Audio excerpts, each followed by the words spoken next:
අද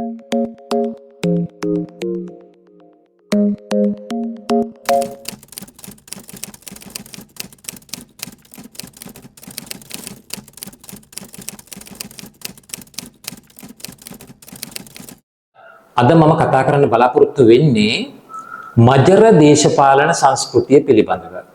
මොකද්ද මේ මජර දේශපාලන සංස්කෘතිය? ඔබ දන්නවා අපේ රටේ රජය කියන්නේ සමෘද්ධිමත් රජයක් නෙමෙයි. රටේ හැටියටම රජයත් දුප්පත්. යකාගේ හැටියට කියනවනේ විමානේ. ඉතින් මේ රජය අපේ බදු මුදල් එකතු කරලා විශාල රාජ්‍ය යාන්ත්‍රණයක් නඩත්තු කිරීම සඳහා කටයුතු කරමින් ඉන්නවා. මේ රාජ්‍ය යාන්ත්‍රණය විසින් මහජන සේවාවනුත් සපයනවා. හැබැයි රාජ්‍ය යාන්ත්‍රණය විසින් කරනු ලබන මූලික කාර්යය වෙන්නේ මේ සේවාවන් සැපයීමද එහෙම නැතිනම් රජයේ සේවකයන්ට පඩි ගෙවීමද කියන ප්‍රශ්නය අපිට අහන්නට පුළුවන්. මොකද රාජ්‍ය සේවකයන් කටයුතු කරන්නේ බොහෝ දුරට ඔවුන් මේ පඩි ලැබීම සඳහා මේ දේ කරනවා කියා මිසක් මේ මහජනතාවට සේවය කරනවා කියන්නේ නෙමෙයි. ඒක පැහැදිලිවම දකින්නට ලැබෙන ලක්ෂණයක්. මේ සියල්ල රජයෙන් තමයි නඩත්තු වෙන්නේ. ඉතින් මේවයි ඉන්න අය රජයෙන් පුළුවන් තරම් දේවල් ගන්න. එහෙම උත්සාහ කරන එහෙම සංස්කෘතියක් නිර්මාණය කරගෙන තියෙනවා. මේකට තමයි මම කියන්නේ මජර සංස්කෘතිය කියලා. මේ මජර සංස්කෘතිය කියලා පැමිණිච්ච අය තමයි දේශපාලනඥයන් සහ ඉහළ රාජ්‍ය නිලධාරීන්. ඉතින් වැඩිපුර අවධානය යොමු වෙලා තියෙන දේශපාලනඥයන් වෙත නිසා මම දේශපාලනඥයන් පිළිබඳව උදාහරණයකට ගනිමින් කතා කරන්නම්. දැන් අද නඩු තීන්දුවක් ලැබුණා මහින්දානන්ද අලුත්ගමගේට සහ නලින් ප්‍රනාන්දුට විරුද්ධව. මේ නඩු තීන්දුව ඉතාම හොඳ එකක්. මේ මජර සංස්කෘතිය වෙනස් කිරීම සඳහා ඉවහල් කරගන්නට පුළුවන් එකක්. මේ වගේ නඩු තීන්දුව මේවට විරුද්ධව ඒගොල්ලෝ අභියාචනා කරා. එහෙම ගිහිල්ලා පාරගෙන නිදහස් වෙලා කල් අරගෙන මම දන්නේ පස්සේ කාලෙක තමන්ගේ ආණ්ඩුවක් ආවට පස්සේ ආපහු කොහොම හරි මොන හරි කරගන්න පුළුවන්. ඒක අපි දන්නේ නැහැ. කොහොම වුණත් මේ නඩු තීන්දුව ඉතාම වැදගත් වෙනවා මේ මජර සංස්කෘතියට පහර දෙන්න. ඒ කියන්නේ රජයෙන් නිල වශයෙන් ලබා ගන්නට පුළුවන් දේවල් ලබා ගන්නට අමතරව තව කොරෙනුත් ගන්න එක තමයි මෙතන තියෙන නරකම දේ. නිල වශයෙන් ගන්න එකවත් මජර සංස්කෘතියට අයිති. ඇත්තටම දැන් උදාහරණයක් විදිහට ගත්තොත් එහෙම සමහර රාජ්‍ය නිලධාරීන් ඉන්නවා මම මේ කියනකොට ඒගොල්ලෝ කවුරුද කියලා දන්නවා. ඕටී නොකර ඕටී ගන්නවා.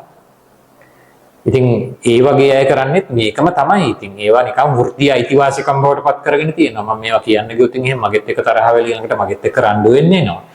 ඉතින් ඒ නිල වශයෙන් ලබා ගන්නා දේවල් වලින් නිර්මාණය වෙන මජර සංස්කෘතිය එතනින් පිටට ගිහිල්ලා විවිධ බිස්නස් හරහා කොමිස් ගන්න විතරක් නෙමෙයි අන්තිමට මේ කෙලින්ම හොරකම් කරන්නත් මේ අය යොමු වෙලා තියෙනවා. දැන් කෙහෙලිය රඹුක් කැල්ලට දාපු නඩුවේ තියෙන චෝදනාව මොකද්ද?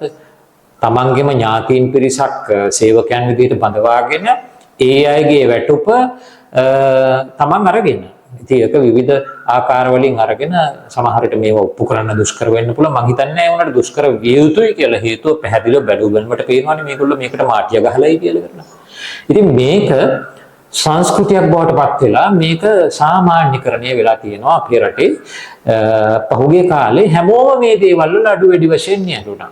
ඉතින් බොහෝ අයට විරුද්ධව මේ චෝදනා එල්ල කරන්නට පුළුවන්. චෝදනා එල්ල කරනකොට ඔන්න පරිගන්න හදනවයි කියන එක තේරුමක් නැහැ. ඔයගොල්ලෝ කළා. ඒක අපි දන්නවා. ඉතින් ඇයි ඕගොල්ලෝ කලේ කියන ප්‍රශ්නය සම්බන්ධයෙන් අපි සාධාරණව හිතන්නට කැමති.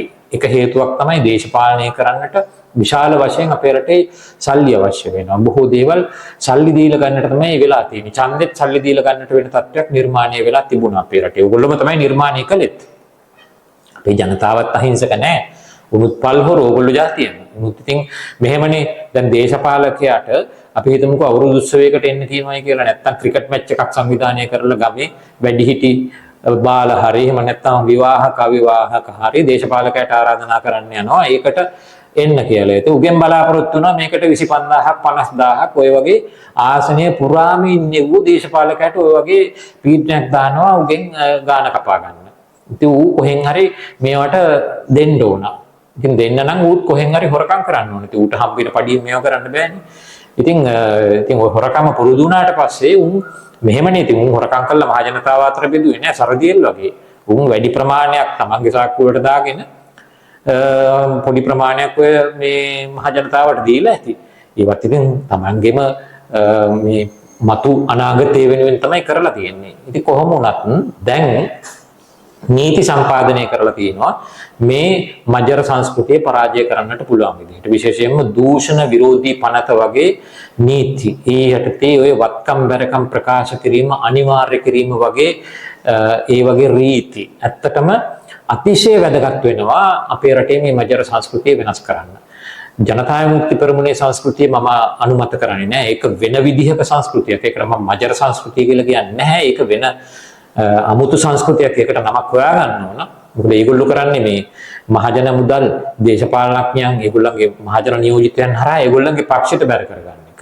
මහජන මුදල් එහෙම නීත්‍යානුකූලව බැර කරගන්නවා වගේම නීති විරෝධී විදිහට බැර කරගන්නවා කියන එකත් අපිට දැන් සැක කරන්න පුළුවන් විදිහේ සාධක තියෙනවා. ඒ සංස්කෘතිය වෙන සංස්කෘතියක්. මොකද ඒකෙදි පුද්ගලයන් නෙමෙයි මේ පක්ෂයක් තමයි මේ රජය සූරා කරන්නේ. දැන් කෙසේ වෙතත් ඒක පස්සට තියලා අපි දැන් මේ වෙලාවේ මේ තිබුණු මජර සංස්කෘතිය වෙනස් කරන්නට නීතිමය ක්‍රියාමාර්ග ගන්නට පුළුවන් තත්ත්වයක් නිර්මාණය වෙලා තියෙනවා. මොකද වත්මන් රජයට ජාතික ජන බලවේග ආණ්ඩුවට උමනාව තියෙනවා මේ ඒගොල්ලෝ හොරු අල්ලනවා කියන එක ප්‍රදර්ශනය කරන්න.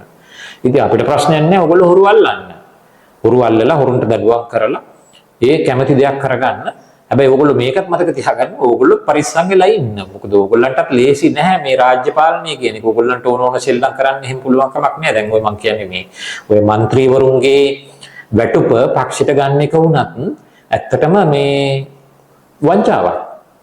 අපි මහජන මුදලින් മന്ത്രിවරුන්ට වැටුප් ගෙවන්නේ මොකටද? ඒ മന്ത്രിවරයාට මහ ජනතාවට සේවය කිරීම සඳහා අවශ්‍ය ගමන බිමන යන්න. ඒ කටයුතු සඳහා කැප වෙන්න. නමුත් ඒ වෙනුවට දැන් එයාගේ වැටුප ඔය අරමුදලට ගත්තට පස්සේ මොකද වෙන්නේ? එයාට සිද්ධ වෙනවා මේ කොහෙවත් ඉන්න පක්ෂ ලේකම් කෙනෙක් පස්සෙන් ගිහිල්ලා හිඟා කාලා එයාගෙන් කීයක් හරි ඉල්ලගෙන නැත්තම් ඒ වාහනයක් ඉල්ලගෙන මහජන සේවය කෙසේ වෙතත් තමන්ගේ පෞද්ගලික ගමන පිට පවා යන්න සිද්ධ වෙලා තියෙන්නේ එහෙම. ඕක වංචාවක්. ඕක පිළිබඳව වෙනම අපි සාකච්ඡා කළ යුතු තියෙනවා. කෙසේ වෙතත් අපි මේ වෙලාවේ රජයට සහයෝගය දක්වන්නට කැමති මේ මජර සංස්කෘතිය මජර දේශපාලන සංස්කෘතිය වෙනස් කිරීම සඳහා අරගෙන තියෙන පියවරවලට ඒ වගේම මජර රාජ්‍ය නිලධාරී සංස්කෘතියකුත් තියෙනවා. ඒකත් වෙනස් වෙන්න ඕන. ඒ වෙනුවෙන් ඔබ කටයුතු කරන බව අපි විශ්වාස කරනවා. දැන් උදාහරණයක් විදිහට මේ දවස්වල මේ දුම්රිය දෙපාර්තමේන්තුවට එරෙහිව අවි අමෝරාගෙන ඉන්නවන්නේ අර අලුතෙන්පත් වෙච්ච නියෝජ්‍ය ඇමතිවරයෙක් කවුද ප්‍රසන්න ගුණසේන මහත්මයා. ඒ මහත්මයා දුම්රිය රියදුරන්ට විරුද්ධව දුම්රිය පරිපාලනයට විරුද්ධව අවි අමෝරාගෙන බොහොම අභියෝගාත්මක ප්‍රකාශ කරනවා. අපිට කමක් නැහැ. මොකද ඕගොල්ලොම තමයි මේ තත්ත්වය නිර්මාණය කළේ. ඕගොල්ලොම තමයි ඔය රාජ්‍ය නිලධාරීන් අකාර්යක්ෂමතාවට තල්ලු කළේ. කඩාකප්පල්කාරීත්වයට තල්ලු කළේ. ওই විදිහට වැඩ කරන්න යොමු කළේ. ඉතින් ඕගොල්ලොම මේ ප්‍රශ්නයට කරගහන එක හොඳයි. හැබැයි මට මෙන්න මේක කියන්න තියෙනවා ඔය අප්‍රෝච් එකෙන් නම් මහත්යෝ ඔය වැඩේ කරන්න බෑ. කමන්නේ වා try කරලා බලන්න. මොකද ඕගොල්ලෝ මේ විදිහට හැසිරිච්ච ඉතිහාසයක් අරගෙන ඇවිල්ලා රාජ්‍ය සේවකයන්ට ඔහොම තක දාන්න බෑ. ඕක සාර්ථක වෙන්නේ නැහැ. නමුත් කරලා බලන්න ප්‍රශ්නයක් නෑ.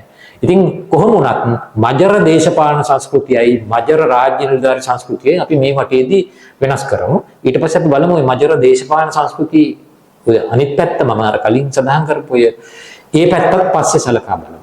ස්තුතියි.